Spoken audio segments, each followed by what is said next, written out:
প্রিয় দর্শক, সুপ্রভাত। সকালের শুরুতেই দেশ বিদেশের 10টি তাজা খবর নিয়ে চলে এসেছি আমি মারুফা খাতুন। দেখে নিন হেডলাইনগুলি।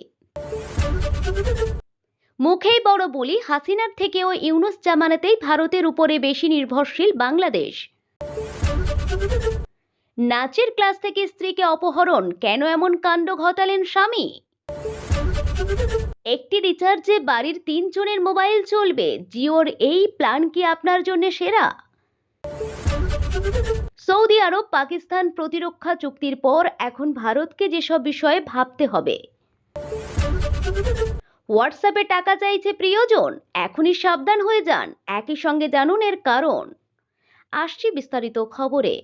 নিত্য নতুন খবরের আপডেট পেতে সঙ্গে থাকুন।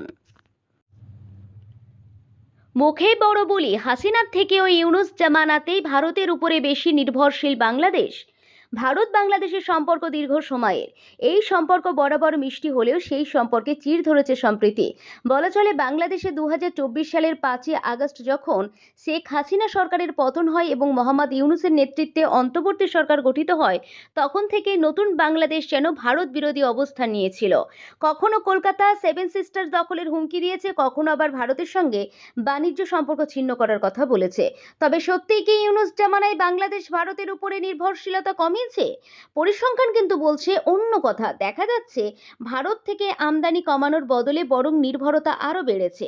2025 সালের জানুয়ারিতেই বাংলাদেশের থেকে আমদানি বেড়েছে 17%। এ কথা ভারত বলছে না, বলছে বাংলাদেশের তথ্যই।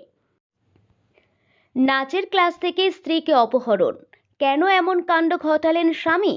মধ্যপ্রদেশের মন্দসৌরে গরবা নাচের ক্লাস থেকে এক তরুণীকে প্রকাশ্যে অপহরণ করার ঘটনা সামনে এসেছে। পুলিশ জানিয়েছে, এই অপহরণের নেপথ্যে ছিলেন তরুণীর স্বামী নিজেই। শনিবার রাতে মন্দসৌর জেলার খানপুরা এলাকায় এই ঘটনাটি ঘটে। সোশ্যাল মিডিয়ায় ভাইরাল হওয়া একটি ভিডিওতে দেখা যায় কয়েকজন ব্যক্তি জোর করে এক তরুণীকে নাচের ক্লাস থেকে টেনে হিঁচড়ে নিয়ে যাচ্ছেন।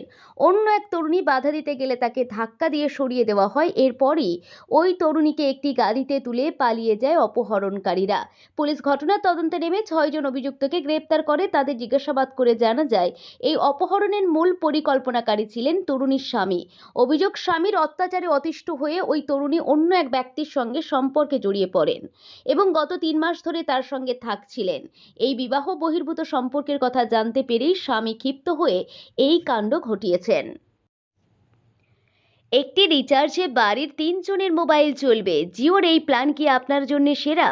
টেলিকম বাজারে জিও বরাবরই চমক নিয়ে আসে।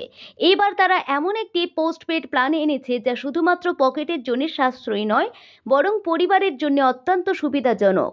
এখন মাত্র একটি রিচার্জে বাড়ির 3 জনের মোবাইল চলতে পারে, আর তাও দুর্দান্ত ডেটা এবং কলিং বেনিফিট সহ।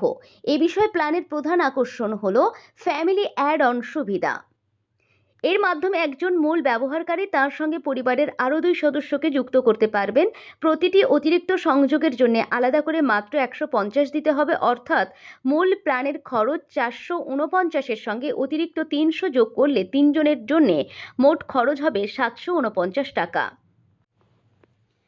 সৌদি আরব পাকিস্তান প্রতিরক্ষা চুক্তির পর এখন ভারতকে যেসব বিষয়ে ভাবতে হবে। সৌদি আরব ও পাকিস্তানের মধ্যে সহযোগিতার সম্পর্ক কয়েক দশক পুরনো। পাকিস্তান ও সৌদি আরব গত সপ্তাহে একটি গুরুত্বপূর্ণ এবং ঐতিহাসিক প্রতিরক্ষা চুক্তি স্বাক্ষর করেছে, যা নিয়ে ভারত সহ এই অঞ্চলের সামনে নানা হিসাব নিকাশ উপস্থিত হয়েছে। সামরিক শক্তিতে এগিয়ে থাকলেও পাকিস্তানের অর্থনীতি ধুঁকছে। অন্যদিকে সৌদি আরব অর্থনৈতিকভাবে শক্তিশালী হলেও সামরিকভাবে দুর্বল। সৌদি আরব ও পাকিস্তান উভয় সুন্নি মুসলিম সংখ্যাগরিষ্ঠ দেশ এবং তাদের মধ্যে শক্তিশালী ঐতিহাসিক সম্পর্ক রয়েছে। অর্থনৈতিক সংকটের সময় পাকিস্তানকে বহুবার সাহায্য করেছে সৌদি আরব এবং বিনিময়ে পাকিস্তান সৌদি আরবকে নিরাপত্তা সহযোগিতার আশ্বাস দিয়ে আসছে। কিন্তু সাম্প্রতিক চুক্তিটি সৌদি আরব ও পাকিস্তানের মধ্যে চলমান সহযোগিতাকে আনুষ্ঠানিক রূপ দিয়েছে। হোয়াটসঅ্যাপে টাকা চাইছে প্রিয়জন, এখনই সাবধান হয়ে যান। একই সঙ্গে জানুন এর কারণ। ঘুম ভাঙতেই কাছের মানুষের মেসেজ, 15,000 টাকা হবে, আগামীকাল সকালেই ফেরত দেব। স্বাভাবিকভাবেই আপনি কিছু না ভেবেই টাকা পাঠালেন, কিন্তু জানেন কি, এই মেসেজেই লুকিয়ে বিপদ। ফাঁকা হতে পারে আপনার অ্যাকাউন্ট, কারণ আদেও আপনার প্রিয়জন পাঠাননি মেসেজটা। তাহলে কে পাঠালো? হোয়াটসঅ্যাপে স্ক্রিন শেয়ারিং প্রতারণা সম্পর্কে কি আপনি জানেন? ইদানিংকালে কৌশল পাল্টে প্রতারকরা বেছে নিয়েছে স্ক্রিন শেয়ারিং প্রতারণা। ব্যাংক অ্যাকাউন্ট ও ব্যক্তিগত তথ্য চুরির নতুন কৌশলে ফাঁসছেন অসংখ্য ব্যবহারকারী। হোয়াটসঅ্যাপের মাধ্যমে সংগঠিত এই প্রতারণা এখন পরিচিত হোয়াটসঅ্যাপ স্ক্রিন শেয়ারিং প্রতারণা নামে।